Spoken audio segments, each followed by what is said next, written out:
Just 60 సెకండ్లలోనే 20 లక్షల Creta car మాయం. ఎట్లా? హౌ? టెక్నాలజీయా? జూన్ 21న ఢిల్లీలో మార్నింగ్ 4:55 AM ఏం జరిగిందో ఒకసారి చూడండి.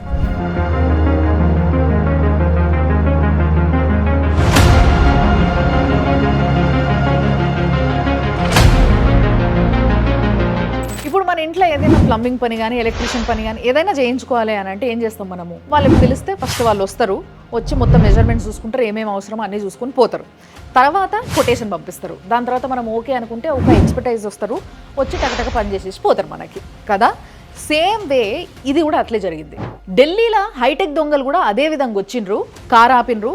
ఫస్ట్ ఒకటి దిగిండు, వెహికల్ ఐడెంటిఫికేషన్ కోడ్ని స్కాన్ చేసుకున్నాడు, వాడు కార్ ఎక్కిండు, వెనకాల నుంచి ఇంకొకటి దిగిండు, డ్రైవర్ సైడ్ డోర్కి ఏదైతే అద్దం ఉంటుందో దాన్ని చిటికెలా ఇట్లా వలగొట్టేసిండు. ఎంత ఎక్స్పర్ట్ ఈయనే అర్థమైపోతుంది. వాడు పోయిండు. తర్వాత ఇంకొకటి వచ్చిండు, వాడు ఎక్స్పర్ట్ హ్యాకర్ ఉన్నాడు, ఫుల్ హైటెక్ ఉన్నాడు అనమాట. వాడు వచ్చి ఒక ట్యాబ్ పట్టుకొని వెంటనే ఏదైతే మనకి బ్రేక్ పైన ఒక ఓబిడి పోర్ట్ ఉంటుంది, బ్రేక్ పైన మోకాలు పక్కకే ఉంటుంది చూసిండ్రా, దాన్ని హ్యాక్ చేసిండు. వీడు హ్యాక్ చేయంగానే ఇంజన్ ఆన్ చేసి వీడు వెళ్ళిపోయిండు. ఇంకొకటి వచ్చిండు, టక్కున లోపల ఎక్కిండు, వీడి బండి ఎక్కి వీడి బండితో తుర్రమన్నాడు, వాళ్ళ ఆ బండితో తుర్రమన్నారు. ఆహా, ఎంత సింపుల్గా చేసేసారో. ఈ కంప్లీట్ ప్రాసెస్ అంతా 60 సెకండ్స్లో కంప్లీట్ చేసి పడేసారు. ఏఐ వాడి ఈ జనరేషన్ అంతా కూడా ఫుల్ అప్గ్రేడ్ అయ్యి ఏవేవో పనులు చేసుకుంటా ఉన్నారు. సో మేము కూడా అట్లనే అప్గ్రేడ్ అయ్యి మా చోరీలు చాలా అప్గ్రేడెడ్గా చేస్తామని చెప్పేసి ఈ దొంగలు కూడా అట్లా అప్గ్రేడ్ అయ్యారు అన్నట్టు.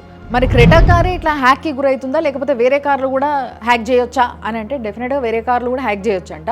బట్ ఎక్కువగా క్రెటా కార్లే ఎందుకు హ్యాక్ అవుతున్నాయి అని అంటే దీని రీసేల్ వాల్యూ ఎక్కువ ఉందంట. అందుకోసమే టక్ హ్యాక్ చేస్తున్నారు, ఎత్తుకపోతున్నారు, అమ్మేసుకుంటున్నారు. ఇట్లా హ్యాక్ అయ్యి మీ కార్లు కూడా ఎవరు దొబ్బకపోవద్దు అని అంటే ఒకటే ఒక సొల్యూషన్ ఉన్నది. ఏంటిది అని అంటే ఏదైతే వెహికల్ ఐడెంటిఫికేషన్ నంబర్ ఉంటుందో అది లోపల ఒరిజినల్ నెంబర్ ఉంచుకొని బయటికి మాత్రం ఏదైనా డూప్లికేట్ నంబర్ పెట్టుకున్నారనుకోండి, సేఫ్ అన్నట్టు. చూసిరు కదా.